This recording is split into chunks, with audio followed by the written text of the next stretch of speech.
is a 6-month period that overlaps both the last few months in Princeton and the first 3.5 months in California, where there is no sex with his father at all.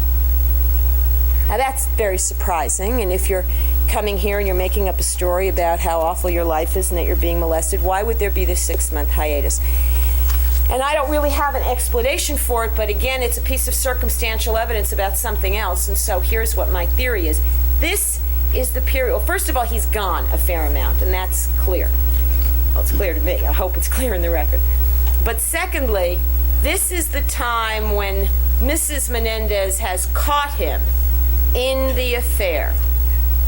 Now, our theory is that Mrs. Menendez knew what was going on, knew right in front of her eyes, knew right behind the eyeballs, knew with very little denial, actually knew, I'm not sure how, but knew enough to be able to let Eric know on Thursday night before she died that she knew.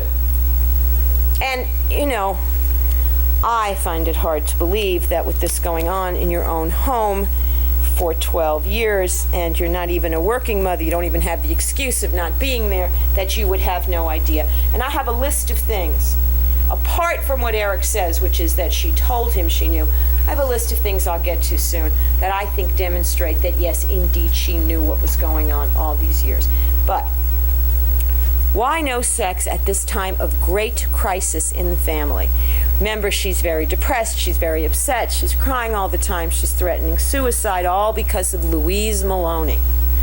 This affair, and what a charmer Jose is. I mean, let's just take Kitty's part for a second. I can take her part about some of the terrible things that happened in her life, and if she hadn't had children, and if she had killed him, I'd be happy to defend her.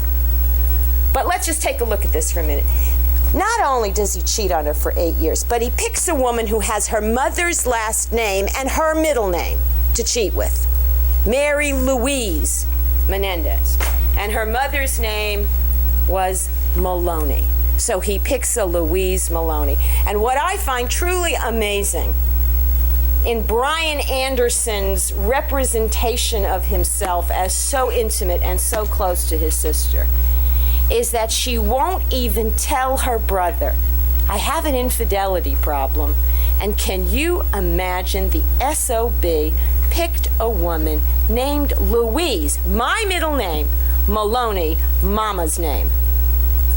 Doesn't even say that to her brother, who she's so close to. This is a dangerously secretive person. All right. Why is there no sex here? Well, my speculation is that this woman is very upset and threatening divorce.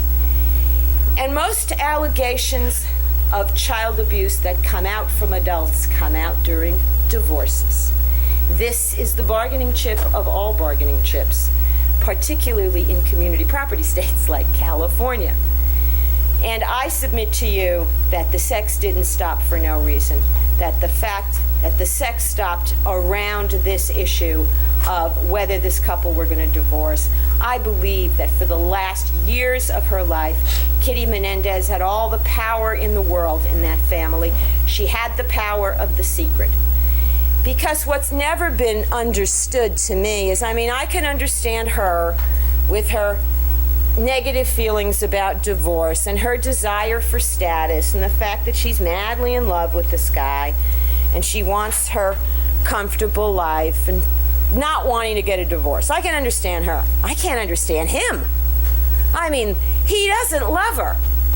Carlos testifies to that. He tells Carlos in 1980 he doesn't love her. He just wants her around to be wife thing, to run the family. Marzi Eisenberg, the other wife, tells you he doesn't love her. She knows he doesn't love her. He talks in front of other people saying the boys are more important. His little experiment is more important than his relationship with her. He doesn't love her. She's given him a lot of trouble. She can't be fun to be with. She drinks too much. She takes her pills. She cries. She tries to commit suicide. She's a major league drag, I suppose. Why is he still around? Mr. Charm. So desirable, rich and handsome and brilliant and smart and apparently able to get other women. Well, I think the only answer, it's just inconceivable. The only answer is she's got something on him. Big. Big, big. And not just the right to half the money. And I think that Mrs. Menendez made her deal with the devil, having given him her sons to do with as he pleased from the time they were born. Her deal was they don't get divorced, and she gets to harangue him forever about how miserable he made her, and she keeps the secret. Now, I'm sure she wouldn't want to expose the secret of this family, but it would be one heck of a bargaining chip if he ever tried to divorce her. And you remember Marcy Eisenberg's testimony about, Jose was very concerned that she not go off the deep end. He was very worried about her. I mean, and how nice he's treating her all of a sudden. You heard from the family members, he who had always been so sarcastic, he had put her down in public, he had humiliated her, had done these weird practical jokes on her. All of a sudden, after the discovery of the affair, he's so nice. The honeymooners, they go back east and they're holding hands. He's listening to her opinion. Even the boys see this. I mean, Lyle tells the story about being at the airport and she goes off on Jose and starts screaming about Louise, and he's nice to her. He would have gone crazy on her in years before that. Now, what's making him nice? He's such a good guy. He's really worried about whether she's going to commit suicide or not? Sure. No, she's got something on her. Now, that's a theory. That's not evidence, but you can infer it if it makes sense to you. And I think that goes until they have sorted out what's going to happen here with divorce or no divorce, blackmail or no blackmail, the sex stops. And then they sort it out, and the sex starts up again with Eric.